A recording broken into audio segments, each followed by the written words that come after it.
Good evening and welcome to When Two Worlds Met, Trade Lists. I'm Andy Versosa, Executive Director and Curator of Stanley-Whitman House. Today marks the fourth in our seven-part series. We delve into trade lists, a focused examination of a catalog of goods exchanged for furs, revealing the intricate transactional interactions between European settlers and the Algonquin and Iroquoian-speaking peoples. This program offers a unique lens to understand the significant impact of trade on these communities. We explore the hierarchy of items like thimbles and knives, unraveling their meanings from both Indigenous and European perspectives. Our series spans a critical 250-year period from 1500 to 1750, a time when European encounters with the Indigenous peoples of North America grew in both frequency and intensity. The Eastern Woodland tribes, while largely retaining their culture and beliefs, saw their lives and material world dramatically altered by these interactions. Using original materials, documents, maps, images, and surviving objects, When Two Worlds Met aims to expand our understanding of this controversial and complex era. Each program in the series focuses on a distinct aspect of the impacts upon the Indigenous Northeastern North American life and culture during the early contact period. We at Stanley-Whitman House acknowledge that we are situated in the homeland of the Tungsas people, who later invited the Mohegan, Wangunk, Quinnipiac, and other displaced Native people to join them here. Today, 5 nations, the Mohegan, Mashantucket Pequot, Eastern Pequot, Shagtacook, and Golden Hill Pagusset, and the descendants of other Native peoples continue to serve as stewards of this land. With this acknowledgement, we recognize the legacies of settler colonialism, and we signal ongoing commitment to building relationships with the Indigenous communities who have lived on these ancestral lands for almost 15,000 years into the future nations. Stanley-Whitman House is committed to recognizing, celebrating, and learning from the profound cultures, histories, and perspectives of Indigenous peoples. We are privileged to have Gail White Usher, an esteemed educator and researcher, present this program. Her work with Historic New England and her involvement with Through 18th Century Eyes bring a wealth of knowledge to our understanding of the dynamic interactions between Native American and European immigrant women in the 17th and early 18th centuries. As president of the Woodstock Historical Society and chair of the Woodstock Historic District Commission, her insights are invaluable in illuminating the nuanced histories of these two cultures. In the spirit of the Conversation Club, formed in 1818 in Farmington, Connecticut, our club gathers on the third Thursday of each month. We aim to re-examine the past to foster meaningful dialogue and learning. This re-exploration helps us envision the future by making new ideas and perspectives accessible. Lastly, Stanley-Whitman House, a living history center and museum, provides the perfect backdrop for our journey. As a hub for the collection, preservation, research, and dynamic interpretation of early Farmington's history and culture, it allows us to immerse ourselves in the colonial life and ideas that shaped that era. Thank you for joining us for this enlightened journey. Let's warmly welcome Gail White Usher as she leads us in exploring the untold stories and rediscovering lost voices from When Two Worlds Met. Your engagement and questions are highly encouraged. Enjoy the conversation. Gail? Thank you very much, Andy, and it's a pleasure to be here. I will share my screen. And hopefully everybody is looking at a slide that says When Two Worlds Met. And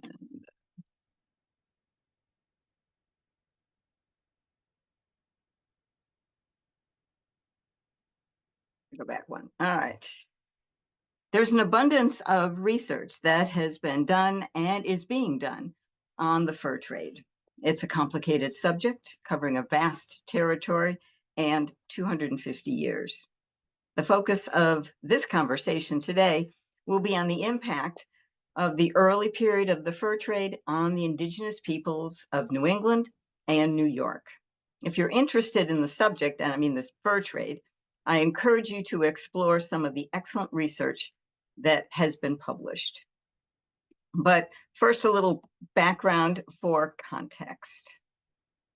You may recall that in a previous conversation, I described European contact with North America's indigenous peoples as starting in the Northeast with a fish, the Atlantic cod. The next two phases that we'll cover today, the explorer and then the trader phases, started with an animal, the North American beaver. For Europeans, this animal represented the incalculable wealth and profit to be made in North America. Those North Atlantic fishermen brought cod and information back to Europe in the 1400s and the early 1500s. From them, people in Europe learned that the land appeared to be inhabited, that the inhabitants were strange in appearance and behavior, primitive, sauvage. They learned that giving little gifts, fishhooks, trinkets, appeared to satisfy the sauvage. And finally, that the land appeared to be rich in resources.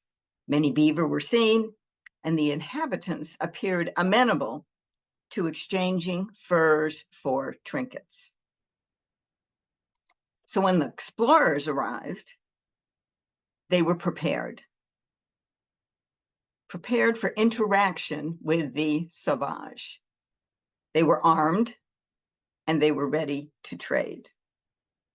And a good example of that is Florentine de Verrazano, who sailed the North Atlantic coast from Florida all the way up to New Brunswick. In 1554, he's in the Narragansett Bay, Newport Harbor in Rhode Island. And he is interacting with the indigenous people. He writes in his accounts, by imitating their signs, we inspired them in some measure with confidence, so that they came near enough for us to toss to them some little bells and glasses and many toys, which they took and looked at, laughing, and then came on aboard without fear. And this is from his interactions in Newport Harbor. He goes on to write, of the things that we gave them, they prized most highly the bells, azure crystals, and other toys to hang in their ears and about their necks. Now, after spending time in Narragansett Bay, then he proceeds up the coast and eventually winds up in Casco Bay in Maine, where he has a somewhat different encounter. If we wanted to trade with them for some of their things, they would come to the seashore, he writes, where the breakers were most violent, while we remained on the little boat.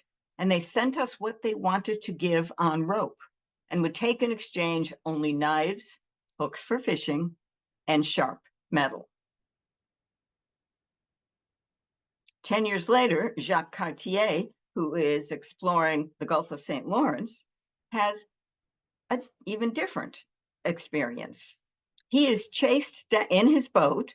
He is chased down by Micmac in their canoes, who wave furs on sticks to attract him to engage in the fur trade.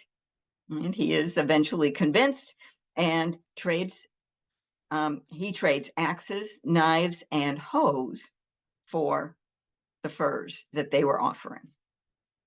Now, this difference in attitude is likely a result from the fact that the Atlantic fishermen had concentrated on the northern coast of New England and the southern coast of Canada, providing more contact between fishermen and the indigenous peoples of the region. Trade is not a foreign concept to the indigenous people of New England. They appear to have had a long and established practice of trade between villages, settlements, and cities. What I'll call roadways linking the villages of southern New England, as we see on this map, were extensive and well-traveled. The circles represent known villages or larger settlements, and you'll see the lines represent the pathways. Now, the two waterways that are also represented are the Connecticut River and the Housatonic River. But smaller waterways are not as well represented. These thoroughfares stretched beyond southern New England, stretching north and west, far into the interior of the continent. It was not unusual for a wampum pig, called wampum by the English, to be found in the Great Lakes region, and for catlinite, also known as pipestone, to be found in the form of pipe bowls in New England. And these images are of wampum beads and then of a catlinite pipe bowl. Catlinite is a stone, the mineral that is mined in southern Minnesota. So we're talking about an exchange, a stepped exchange that results in those catlinite pipes being either produced or traded for in New England, and then the wampum from the Narragansett and the Pequot coastal peoples making its way in stages all the way out to the Great Lakes region and probably beyond. The fur trade began in the early 1500s, and by the mid-1500s had earned the Dutch and the French, who were the first who jumped into this, substantial wealth. The second half of the 1500s is dominated by the fur trade. By then, the fishing has really fallen off. So what drove this European appetite for more and more fur, especially the humble beaver? Well, up to this time, furs were worn in Europe primarily by the wealthy. They were a symbol of status. But over decades of hunting, the fur-bearing animals had been hunted almost to extinction in Europe and Russia. But it appeared that in North America, they were in abundant and limitless supply for those who were ready to take advantage of the opportunity. And the lines formed. By the mid-1500s, the large amount of furs that were being imported into Europe from North America led to the lowering of the cost of fur hats, like the one you see here on the left, the sugarloaf hat, so that they no longer represented a luxury in Europe. They became immensely popular. The baseball caps of the 1600s, and this resulted in a frenzy to acquire more and more and to make more and more money.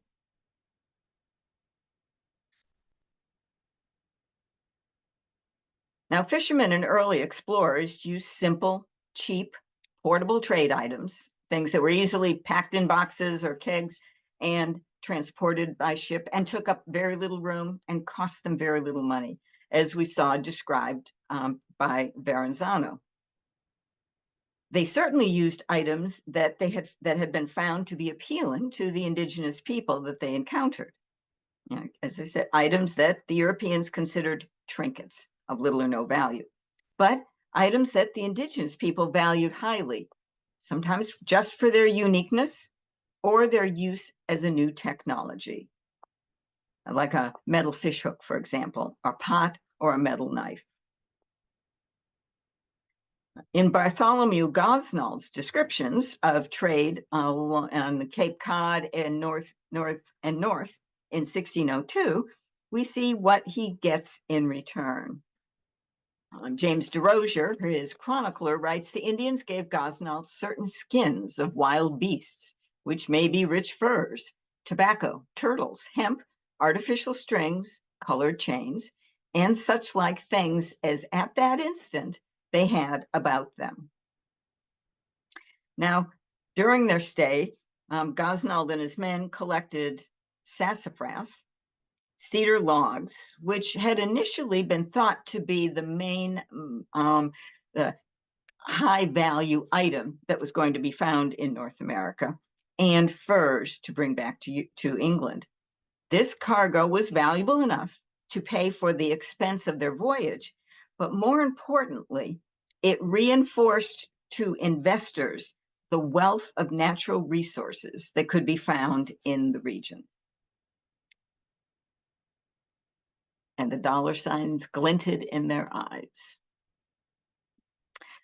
Henry Hudson is exploring the New York coast, the Hudson River, in 1609, and he met with indigenous people on the coast and traded European steel knives, hatchets, and beads for corn, bread, and oysters. Their food supplies had suffered greatly during their voyage, and they were desperately in need of food.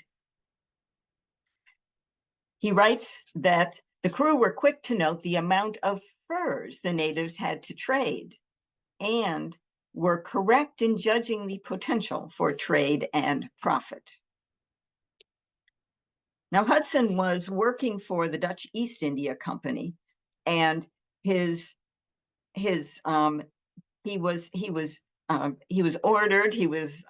charge was to maximize the profit he could obtain on his voyage. He had initially been sent to find a passage through to Asia, but regardless of where he ended up, his main charge was to maximize his profit.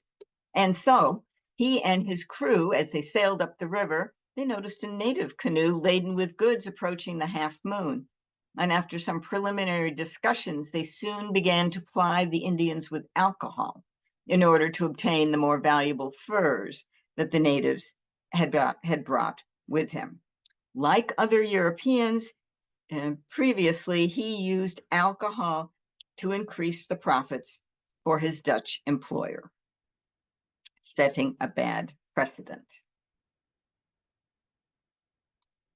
Now, as early as 1610, the Dutch were trading in the Manhattan region with the Lenape. In 1614, they sent Adrian Block to explore the Hudson River and other points, trading and investigating sites for establishing a trading post. He went as far north as present-day Albany, where he established Fort Nassau, which became Fort Orange in 1624. And then on his return voyage, he explored up the Connecticut River to present-day Windsor. Now, in the single year, 1613 to 1614, 10,000, I'll repeat that, 10,000 furs were acquired from the lower Hudson River region by the Dutch. By 1614, the coastal fur supplies were largely exhausted. And the Dutch established in 1624 their most important trading site at Fort Orange. And that same year, they established New Amsterdam. Land had been purchased from the Lenape for 60 guilders gold. And at the Dutch East India Company created a second entity, which was now titled the Dutch West India Company, focused solely on North America. They intended to control the fur trade on the continent. Their only competition until 1635 was France, and France was trading for furs in Canada, Eastern Canada, south into what we now call Northern New England.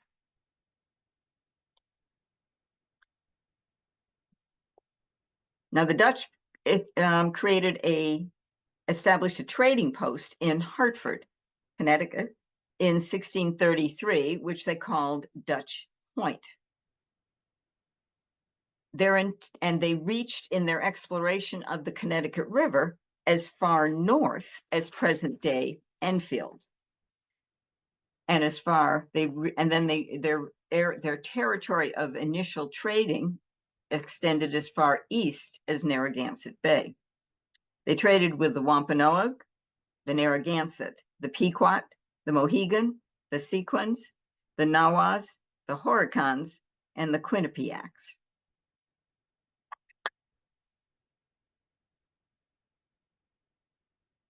The English, who came late to the fur trade, were not a competitor at this point in time, but and by 1624, the fur-bearing animal population was depleted around Boston. So Massachusetts Bay Colony granted fur trading rights to merchants in successive rings, expanding out of the Boston area. 1634 marks the first documented use of alcohol as a trade item. We've seen it, we saw it with Hudson, used as a trick, as a method of manipulating a better deal in the trades. But here it is the first documented instance that it is a trade item. In 1635, this gentleman, William Pynchon, establishes a trading post at Agawam, Massachusetts. And this is part of that expanding ring coming out of the Boston area, the fur trading rights granted to merchants. Now, this is the exact spot where he sets up his trading post, where the principal trail from the Massachusetts Bay crosses the Connecticut River from Roxbury. And he purchased it from the sachems for 18 fathoms of wampum, 18 blankets, 18 hatchets, 18 hoes, and 18 knives. The native population were to retain their hunting and fishing privileges. And so here we have Agawam, just on the other side of Springfield, just over what is now the Connecticut boundary. Okay. Along the Connecticut River, Housatonic River to the west.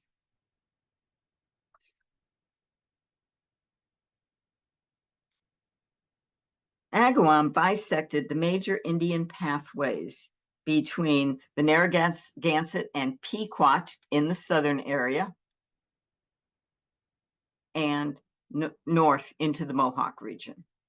So again, here is the approximate location of Agawam. The point he chose where he establishes his trading post is just above the highest navigable point on the Connecticut River. It is above the Dutch trading post at Hartford and their expanded location in Wethersfield and an additional location in Wethersfield. Pynchon's intention is to intercept all river traffic from the north before it reaches the Dutch in Hartford or Wethersfield. He is licensed to control all legal trade in the region. And by that is all the land that would be considered the region around that Connecticut River, north, south, west, and east. Pynchon's palisaded warehouse over against Agawam was the business center for the Upper Valley. Native people came down the Great River and its tributaries, bringing packs of beaver and other furs in exchange for wampum, blanket coats, axes, knives, and trinkets. The furs were bundled into hogsheads, and this is a picture of a hogshead, which is a really huge barrel, which were teamed up to Pynchon's warehouse at the site of present-day Windsor Locks, Connecticut, together with pickled beef and pork, Indian corn, wheat, and other agricultural products that were produced in the region. At Warehouse Point, Connecticut, the hogsheads were transferred to a coasting vessel, which took them to Boston, From there, they were forwarded by sailing packet to London and then distributed throughout to the London merchants. Now, a hogshead, this enormous barrel, weighs, when packed, weighed between 250 and 325 pounds. It generally was packed with 6 bundles of beaver fur per hogshead, 100 pelts per bundle. So that would be 600 pelts packed into each hogshead. Sometimes other furs were added as well. If there were not enough beaver to fill it, then other furs were added. Now, in 1650, Pynchon's business is now in the hands of predominantly in the hands of his son, John. And the value of beaver pelts is 8 or 9 shillings per pound weight. One trader in the 1650s brought in the course of a year, 1,055 pounds of pelts. In the period 1654 to 1667, they were increasingly larger amounts. Totals for that 13-year period, one trader had a grand total of 3,493 pounds of pelts, and another 3,490 pounds of pelts. And remember, that's over the 13-year period. Now, the peak years for the Pynchon family were in the early 1650s. In 1652, they shipped 10 hogsheads, approximately 1,861 skins, with a total weight of 2,660 pounds. In 1654, they shipped 13.2 hogsheads, 2,620 beaver skins, 3,723 total pounds of skins. In 1654 and 1655, we're going to see a big difference. Only 5 hogsheads, 1,056 skins, and 1,475 pounds in weight. And these come from Pynchon's own. The Pynchon family kept really pretty excellent records. Fur is relentlessly hunted in the first half of the 1600s. The best of the fur trade is over by 1655. And from 1655 on, for the Pynchons and his business there in the western part of Massachusetts, you see diminishing amounts being shipped. They average around 900 pounds weight total per year. King Philip's War ends all trade in the region. But so much wealth was gained that traders held firm to the belief that westward led to the riches of North America and unlimited furs. And the trade moved relentlessly west. Now, wampum became a strong trade item and was frequently interpreted as currency. Why used as currency? Well, corn is an item. Corn was traded both between native populations, native settlements, and between the traders and the indigenous people. But corn can only be traded after harvest. And that's a time when the pelts are at that moment thin. So wampum came to be a desired item and began to be regarded as currency. It can be traded anytime. It becomes one of the common mediums of exchange. So much so that by the 1620s, the Pequot and Narragansett peoples make wampum production their primary winter activity.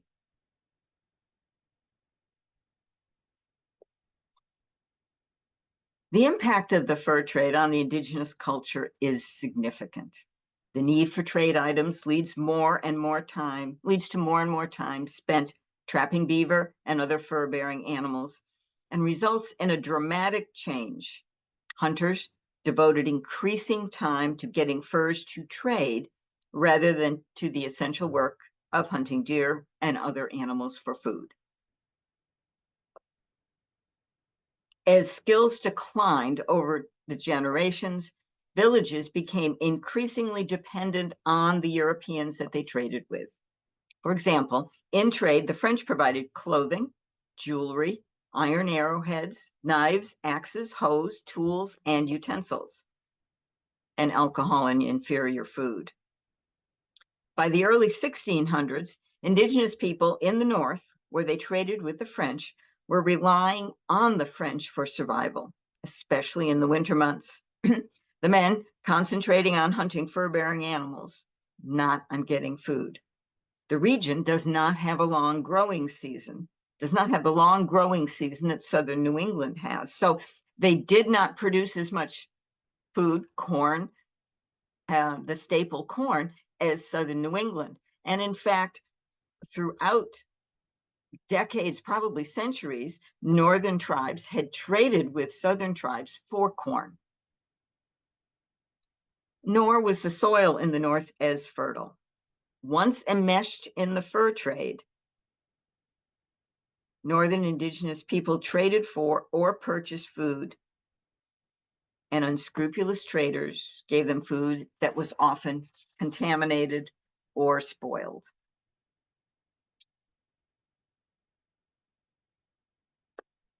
Now, the trade also introduced competition for resources, competition for land into the region, competition for the trade that they now so desperately needed, and formerly friendly villages became competitors. As fur-bearing animals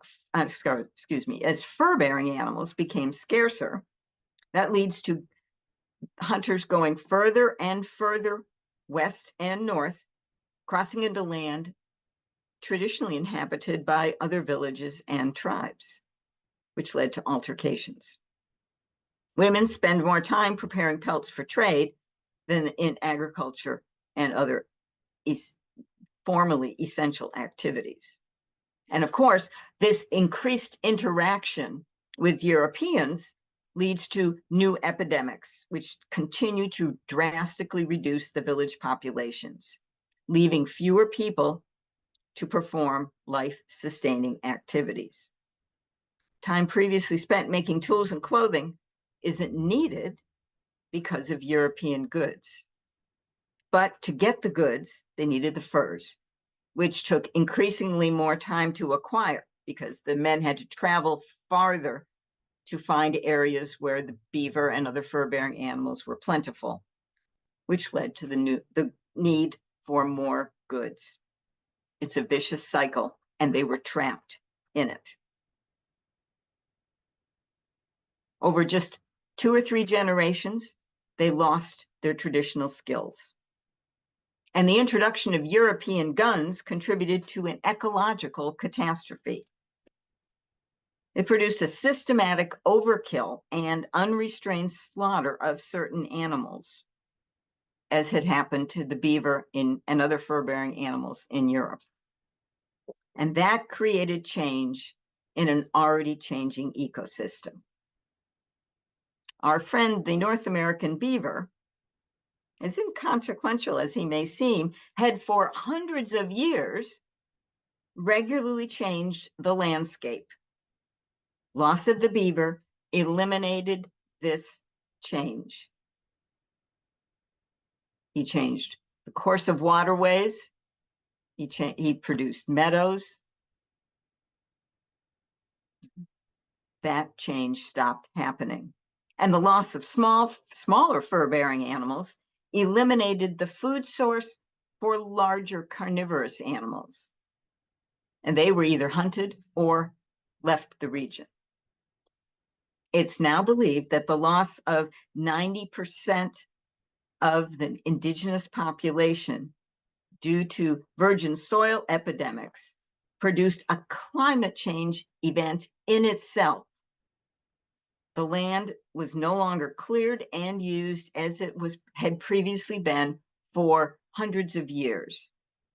It reforested itself, which produced a significant cooling, and some might now speculate triggered the mini ice age that it was experienced in the 16 and 1700s in New England. And it lasted until the European populations increased sufficiently to replicate the effects of the indigenous land use. Dramatic changes.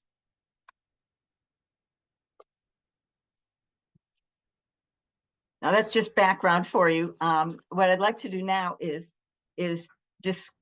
talk about some of the more common trade items. This is a sampling of early trade items, and beside it is a list of burial trade goods that were acquired through archaeology and the Narragansett Bay area. They were placed in the ground 1620s to the 1660s.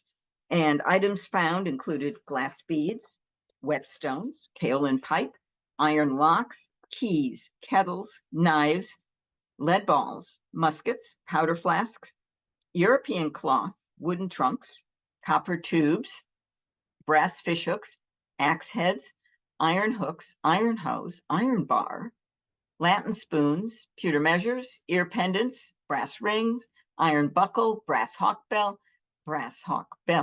multiple plural, brass thimbles, brass spoon, an iron hatchet, an iron axe, an iron box, iron knife, iron chisel, gunflint, and iron scissors. And here's a modern display, a replication of really the vast array of items that were used in trade.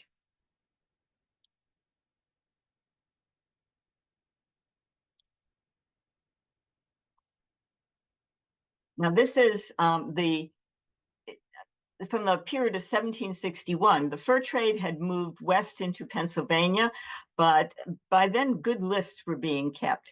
And this is this was a list that was compiled, and on the left-hand side you see the English trade items, and on the right-hand side you see what an indigenous man could get for needed to trade to get the English goods that he wanted. So a stroud, which is a type of woolen cloth that's 2 yards long, could be had for 2 good beaver.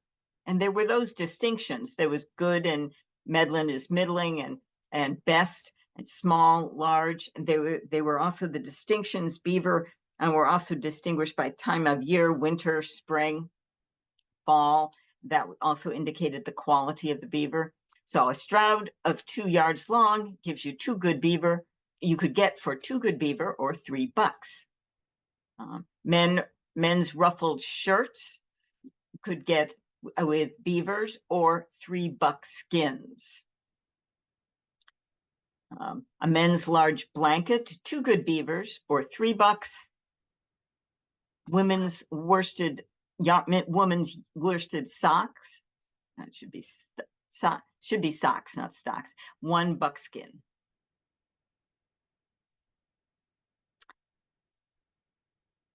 You could acquire black wampum, 100 weight of it, for $1. The white wampum, which was had much less value, for just 4 raccoons. 4 lead bars for $4. 12 flints, those are gun flints, for 1 raccoon. Vermilion, 1 pound, 2 good beavers, or $3.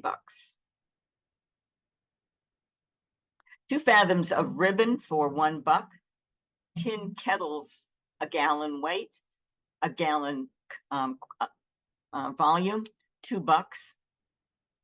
Let's see, wristbands, $2. Women's hair plates, which were metal plates that they used to decorate their long hair, $2, 3 beavers, or $4. And earbobs, just $1. So those types of lists were kept so that they're gradually, in the period from the later 1600s into the 1700s, as trade became more systematized, there began to be accepted exchange rates, and those lists were valuable in making sure at least the traders knew what value was placed on various items.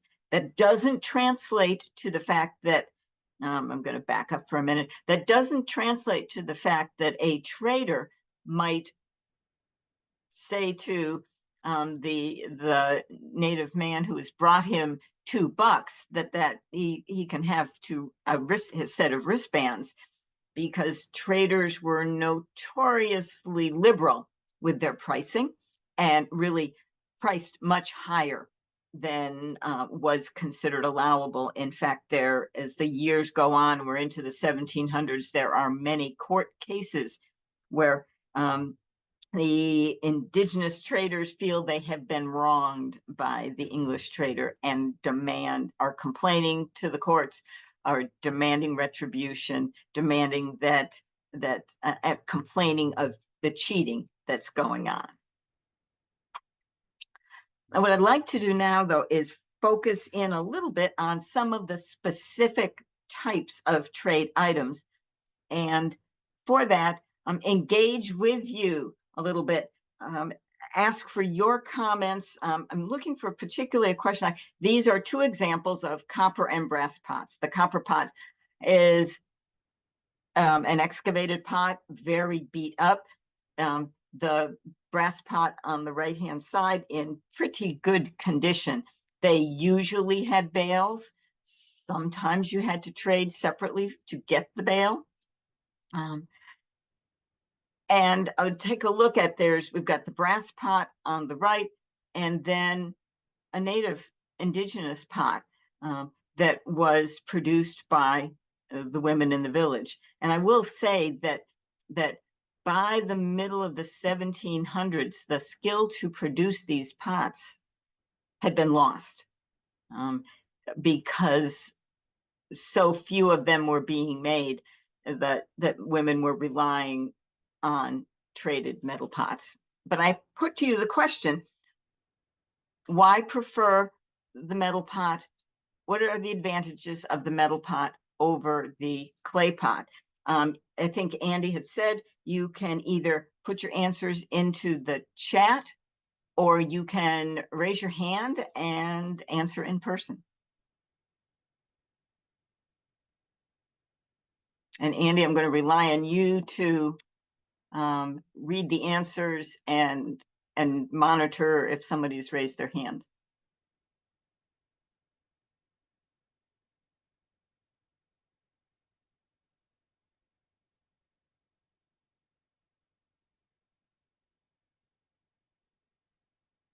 Okay, let's see.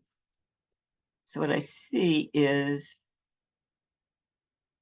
all right. Laura says a handle is nice. David says a metal won't break as easily. Let's see. Flat surface, Laura also adds a flat surface is good for a fireplace hearth, maybe. Metal would withstand the elements, says Darlene. That's any other ideas? Metal is lighter, absolutely. Laura, yep, you're absolutely correct. Easy to travel with metal. Takes a higher temperature, Bill. Yes, absolutely. And let me just offer, you don't have to make it yourself. You don't have to go and dig the clay and prepare the clay. If any of you are potters out there, you know there's a lot of work in getting the clay to the point where it's workable. And then you've got to produce the pot and hope that in the production it doesn't crack. And as someone mentioned, it's much more durable. So whether you're cooking your first meal over the fire with it and it cracks, or your overactive young children knock it over and it breaks, if you've got the metal pot, you're not going to risk it breaking. The other thing that happens with these pots is that something with a handle like that is much, as somebody said, is much easier to travel or carry. So if you're going to get water, for example, then it's much easier to carry it with a full metal bucket with that has a ready-made handle. So all of these are, you've really really fleshed out really nicely why the metal pot was preferred. It is going to last a long time. And that's another piece of this whole puzzle, is that, once you have one or two that are sufficient for your cooking needs, then you don't need any more. But they still acquired more, and they cut the pots up and use the metal for metal arrowheads, for armbands, for various pieces of jewelry, for scraping tools, for the blades to form knives, so that you're not having to do the fletching of stone, the flint knapping rather of stone to produce a knife blade. You can cut up a metal pot that's been acquired for some beaver that at the time are relatively abundant, and you've much more easily got usually a much sharper cutting tool that's much more reliable, that you didn't have to make and is not going to break. All right. Flint and steel. This was one of the really essential trade items that changed lives and ways of living dramatically. It's your very simple striker and a piece of flint. Prior to the introduction of this by Europeans, the only way of producing fire was the Boy Scout method of basically, though you're not really, but rubbing two sticks together. It's an elaborate process of using a bow drill and a stick in the right kind of piece of wood and putting the right spin and strength to it to produce enough heat and produce sparks that you then have to catch on an appropriate material. Making a fire in that method is laborious. It doesn't always work, and it is difficult to accomplish when it is wet outside, when you're doing this in the wet. Flint and steel works pretty much as long as the steel has been tempered to the right degree, works almost every time. And you can almost every time strike a spark and start a fire, even in the wet. So this significantly changed people's lives. And also it's smaller. It fits the two pieces and some char cloth and tinder, fit in the palm of your hand, fit in a pouch. Whereas the bow drill and the stick and a couple of other bits of equipment for that are a fairly large, about a foot long bundle that you'd have to haul. So flint and steel made a significant difference in lives. It's the difference between, let's see, using a flint and steel to light your barbecue grill and pressing the button with the automatic starter on it.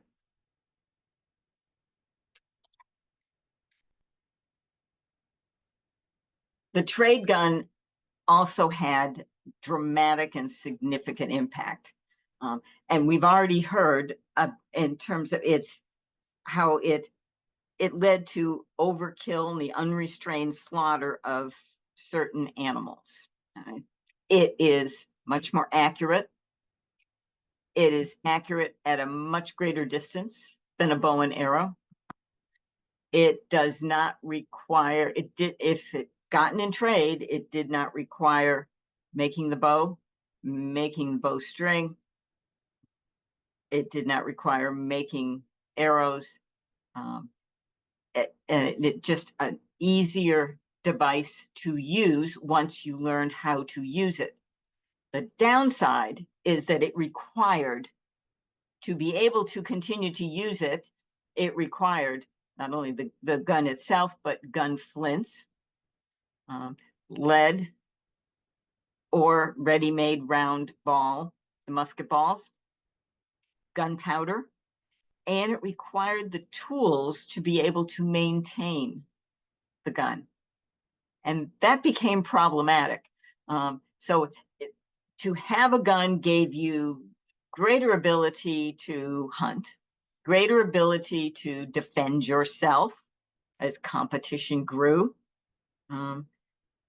But it tied you into the trade even more tightly. It bound you into the trade, because the gun by itself, without one of those components, is just a big, heavy stick.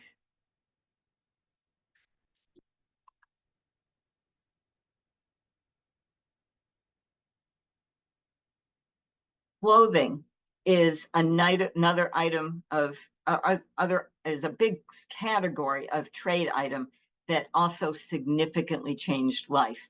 Everything was traded for, from shirts to blankets, the ribbons, there were stockings, lots and lots, thousands of yards of cloth that was then turned into clothing.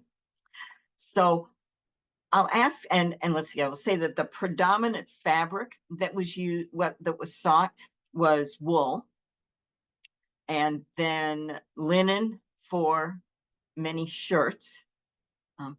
Ribbons were silk ribbons.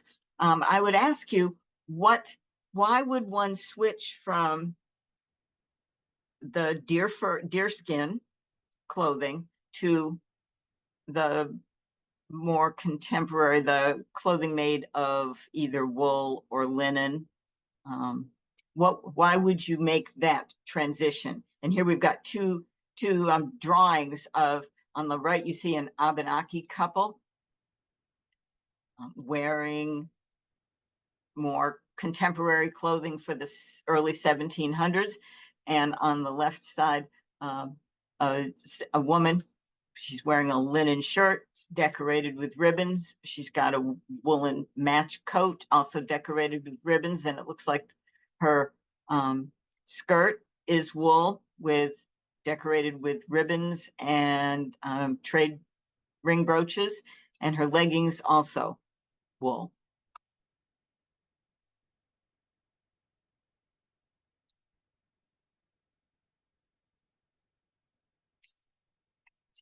So we have Catherine saying linen and more was more breathable and lasts for many years. It does. And in fact, you're right, Catherine. And in fact, people wore their shirts. They did not at all treat their linen clothing, their shirts, for example, the same way that we do. They would wear that shirt continuously, apparently, at least the records indicate that, until it fell apart. So it probably wouldn't last years and years in their case, especially in the summer. You might get through one summer with it, but it had it was certainly lighter weight than the wool. Sense of fashion, to some extent, yes. The men definitely wanted men who interacted.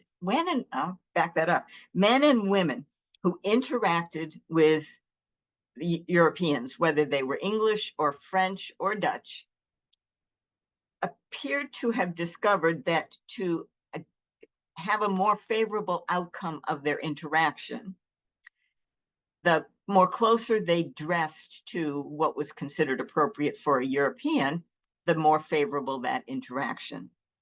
But there is a good body of evidence that observed evidence that says that once Indigenous people returned back to their villages, then they changed back to the clothes that they were comfortable with. And especially for women, women were appeared to have been most reluctant to have jumped into the fashion of the British, for example, or the French, that only those who were Christianized wore more European style clothing. And were the rest, those who stayed predominantly in their villages, kept to their traditional dress.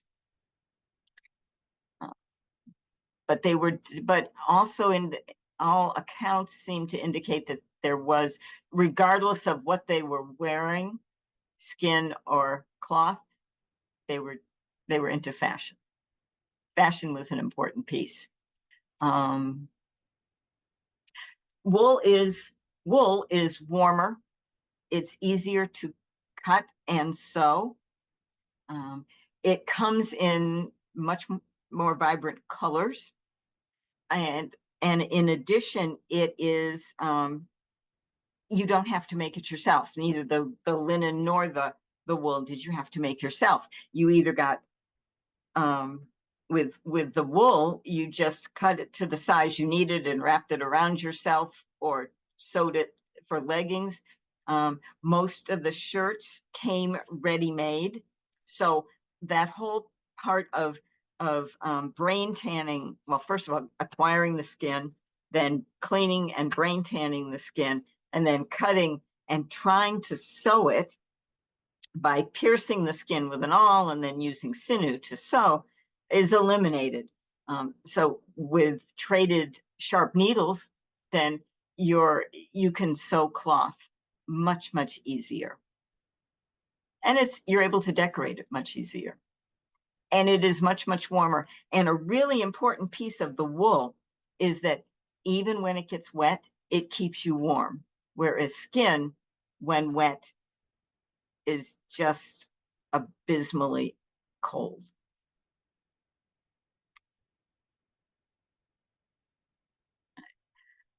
Oops, I am very sorry there. Examples of trade lists that were kept in terms of what was traded. We see English white blankets, green nap frieze, which is a type of wool fabric, red, yellow, green, and blue hafticks, which is another kind of wool blanketing, flowered serges, lively colors, gay calicos, calamancos, which are glazed wools for gowns, ribbons, green all sorts, especially deep red and yellow blue. So over the years of the fur trade, over the decades of the fur trade, as more and more goods, European goods, become available, then different remaining villages and tribes develop preferences. And the traders who are dealing with those people begin to accommodate their preferences. They make sure that they have, for example, green all sorts of ribbons, especially deep red and yellow blue, because they know that they will be able to trade with the men who are bringing in the skins. They know that the women will approve of the trade. Continuing on, we've got looking glasses, razors, beads. This is a list that William Johnson prepared, and he was reporting back to the governor about what he had given, items he was typically trading. You see flints, small bar lead, goose, duck, and pigeon shot, good fowling pieces. Those are the extra long trade guns that were used specifically for shooting game birds, beaver and fox traps, and then New England or York rum in runlets or kegs. And he writes at the end of this list that he has sent back to the governor, I have put the article of rum last, as it is the last thing they should have. And with all these things, nothing more necessary than honesty and good conscience. But as that is not the characteristic of the people of this part of the country, there should be a law to check them. Otherwise, they will never be a fair trade. 1761. This is vermilion, or otherwise known as cinnabar. It is a scarlet, screaming red color, and it was imported from Asia and introduced as trade because up until this time, the indigenous people had been, and up until the time it was introduced, indigenous people had been using red iron oxide, crushed red stone. If anybody's been to the Buckland Mall and seen the red cliff sides there, that's the type of stone which, when crushed and mixed with bear oil, gives red pigmented paint, a more rusty red pigmented paint, instead of a real vibrant red. And here we see two Algonquin people that and examples of the facial paint. The woman's legs are in red leggings, not colored in vermilion. But one Englishman comments that to add a finishing touch, they also paint their faces with red vermilion, which they buy from the Europeans. And in the Johnson paper, and then also Peter Kalm writes, with this, they paint their faces, shirt, and several parts of the body. They formerly made use of a reddish earth, which is to be found in the country, but as the Europeans brought them vermilion, they thought nothing was comparable to it in color. Many persons told me they had heard their fathers mention that the first Frenchman who came over here got a heap of furs from the Indians for 3 times as much cinnabar as would lie on the tip of a knife. That's written in 1750. Glass beads were an extremely popular trade item. They really, once they started to come in, began to replace wampum as beads that were worn. So I ask you again, why would glass beads be preferred over wampum?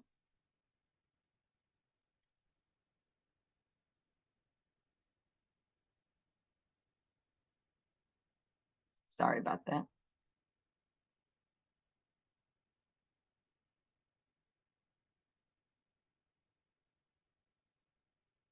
Do you have any comments about why you think glass beads might be preferred over wampum?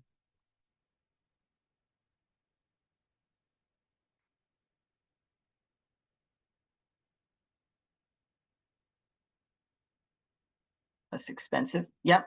Yeah, certainly more durable. I think that it's the variety of colors is the key. Several of you have mentioned that.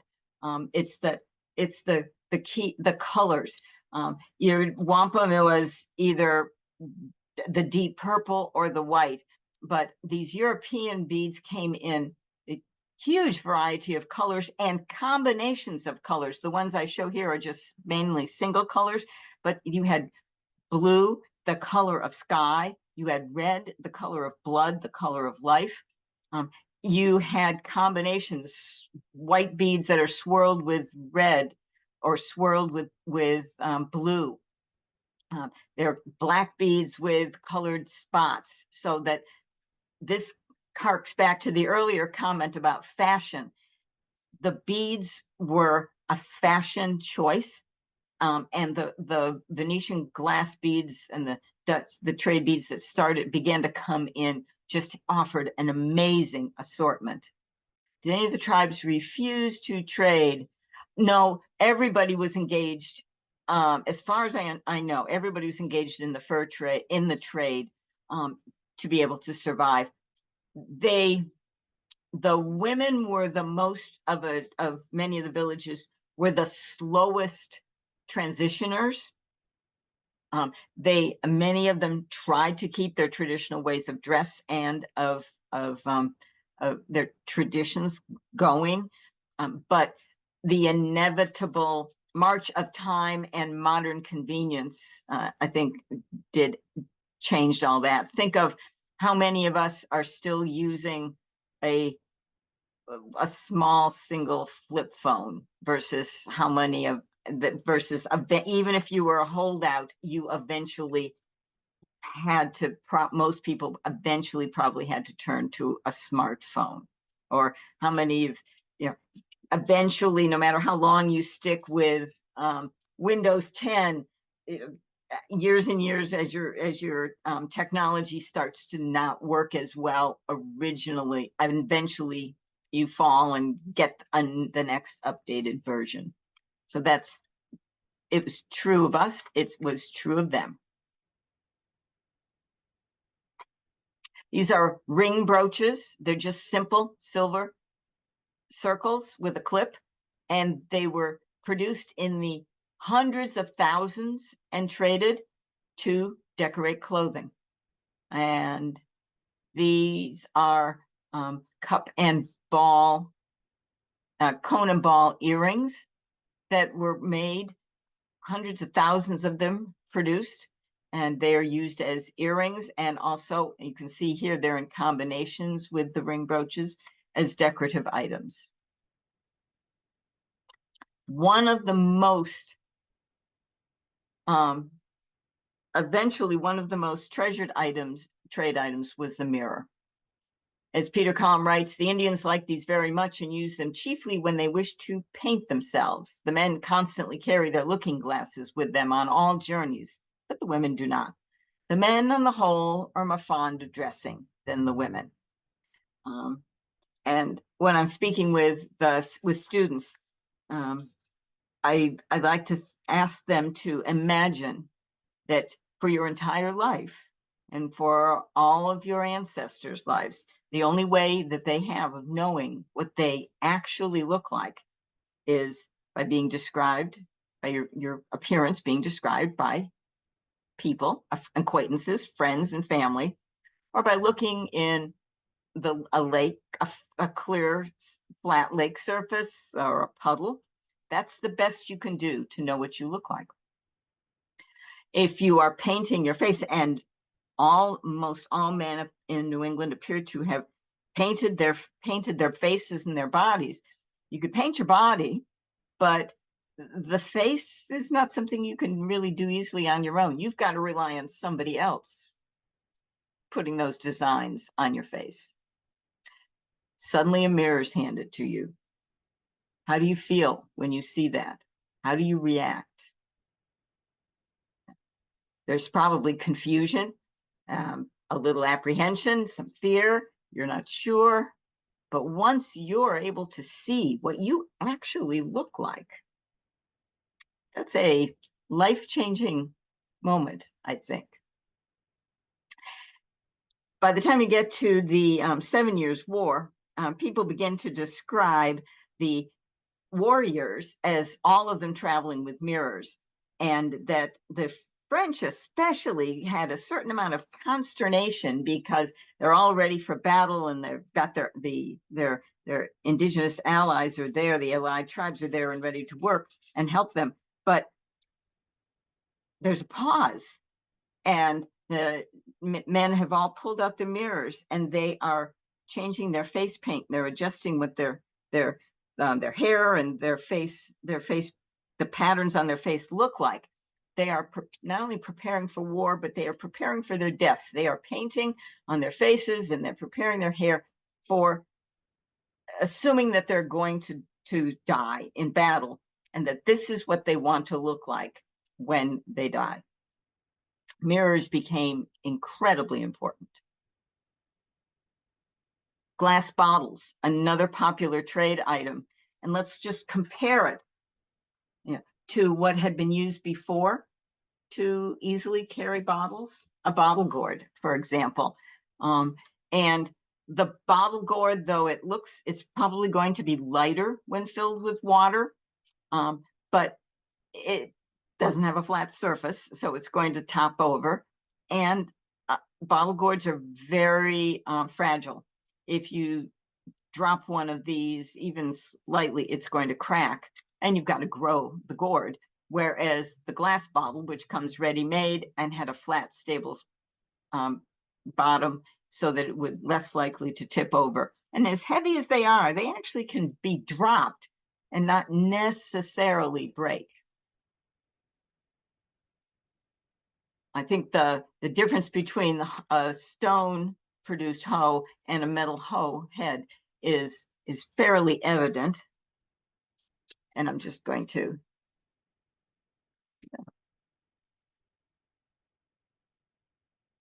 so I'll finish with the trade. Neil Salisbury writes, the trade drew the indigenous people as both producers and consumers into a dangerous dependency on an unpredictable industry and pitted them in unequal and often destructive competition with one another.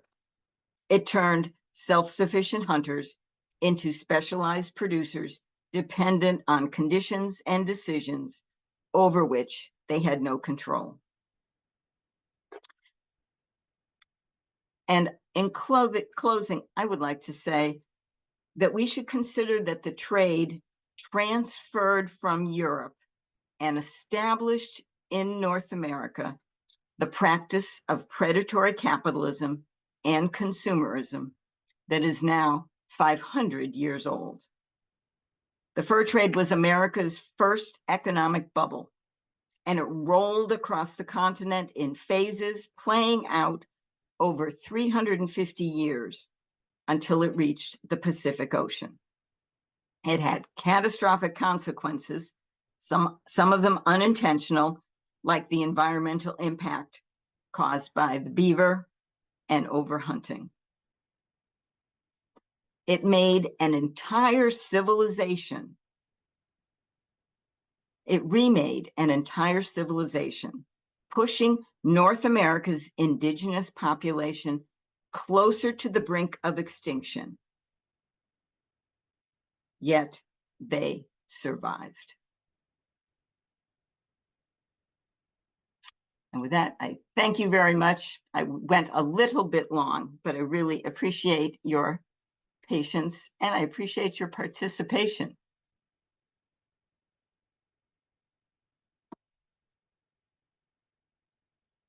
Thank you so much, Gail. We have some time for questions if people have them. You're welcome to ask them in the chat or the Q&A, or if you'd like, I can make you a panelist and you can participate and we can see you and be part of the conversation.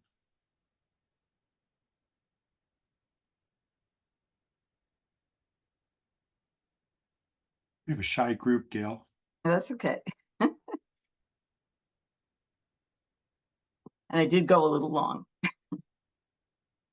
So Laura Macalusa asked for your contact email, and what I'll do, Gail, is I'll send it to her if you're okay with that. Okay. Mm-hmm. Okay, it looks like we may have a early ending time. Here we go. Excellent lecture, very informative. Thank you so much. That was from Jan Hassenjager. Here's somebody says, how good were the mirrors? In some instances, they were quite good. If you were lucky enough to get a decent piece of silvered glass, but they probably, but like all the items that were traded, nothing was of high quality. So, and they were small. We're talking average size, probably 5 to 6 inches at the most, and oftentimes much smaller. They deteriorated since they were carried around. That we calculate that they deteriorated pretty rapidly. They weren't protected. Most of us carry mirrors that are sealed, or the mirrors at our houses are sealed. But I'm sure some of us who live in have older mirrors. Particularly on the bathroom walls, for example, when they're exposed to moisture, they begin to fail. And if you've Yeah. So they were much better than puddle, much better than the pond, and much better than letting your brother-in-law paint your face. We have a comment here, Gail. Marseille or Marseille pronunciation, we're not sure about, but it says Marseille for sharing your knowledge, very relevant as much as shared with my Métis fur trading ancestors, or Métis fur trading ancestors, attending from Vancouver Island, British Columbia, Canada today. Oh, wow. Yes, so thank you so much for joining us, Melanie Tunison. John says, thank you. This was very interesting. It brought together the history in an informative way. Darlene, I appreciate your unbiased and candid presentations. The mirrors were enlightening. Didn't think of that perspective in that time. Thank you. That's from Darlene. And then Donna Selquist, did any of the tribes refuse to trade, choosing instead to maintain their traditional lifestyles? And I think that one I covered, to say the role, the lure of modern the pressures of modern technology really eventually forced everybody. They were not conscious objectors for the most part. Laura Macaluso says, it's interesting to think about mirrors across civilizations and people. In Southern Africa today, as a tourist, you can still buy mirrors in handmade wooden frames. These mirrors were carried by men, I think, when dressed in their regalia, which is now only in use for special ceremonies. I was given one as a gift. And then we have a comment here, a question actually from Doug Johnson. How do you hollow out a gourd? The bottle gourds are different from your regular, say, butternut squash. Bottle gourds grow with very hard, with a, let's see, they're harvested, and as they dry over the winter, the outer hull gets gets quite hard, and the inner core and seeds dry out, so that when in the springtime, when they've gone through their drying process, you decide what shape you need. Do you need to cut it in half lengthwise so that you end up with what looks like a dipper? You know, the narrow part is your handle, and you've got the bowl. The dried, what's left of the meat of the gourd and the seeds are just rattle around loosely, and you can just scrape them right out easily. And then beeswax coats it to make it somewhat waterproof. If you want a water bottle, you just lop the top off of that bottle-shaped vessel, and then with a long stick inside, you whirl it around, and it breaks up the honeycomb of desiccated flesh of the gourd, and breaks loose the seeds, and you just empty them out. So you can grow bottle gourds. They're green when they're harvested, and then they turn brown with time as they dry. They're fun to do, and they're the type of gourd you can put into a container, and it will grow to the shape of the container. I think that just about does it with questions. Gail, do you mind sharing a little bit about our next program for January? And I think that one is on Indigenous women. It is. It is, yes.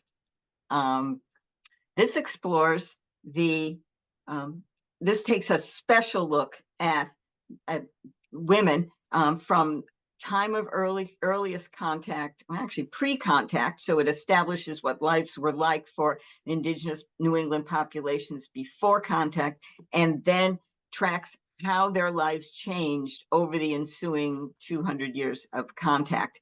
It includes the influence specific to their lives of the fur trade, and of bringing trade goods into their lives.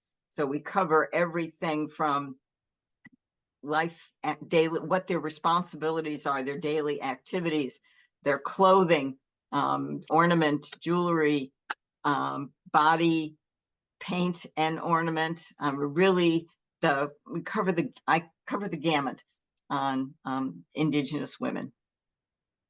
Okay. And it said, where we were late joining. How can we watch the recording? Well, there'll be a link to the recordings of all the programs that have aired to date. You can find the links on www.s-wh.org. We have that linked to our YouTube channel, our museum's YouTube channel for Stanley-Whitman House.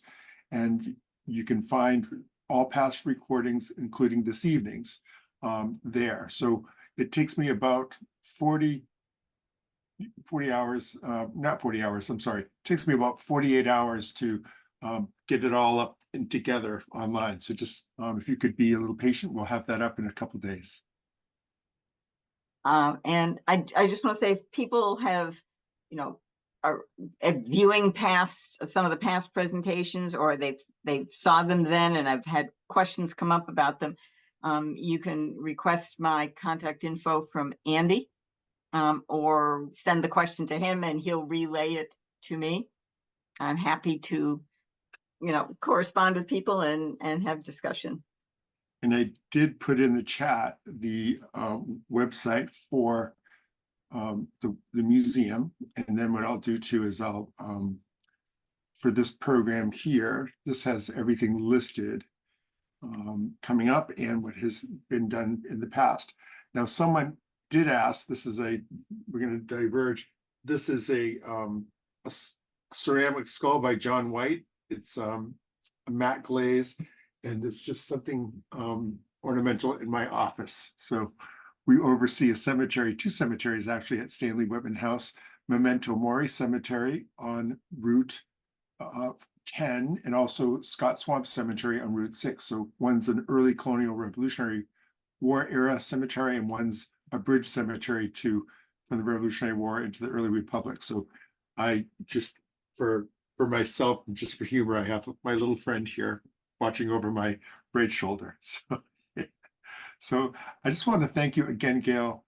We really appreciate these programs, and I want to wish everyone safe and peaceful holidays, and hope that you can all join us on January 18th for our next program. Happy holidays to everybody and Happy New Year. Happy New Year. Take care. Thank you all.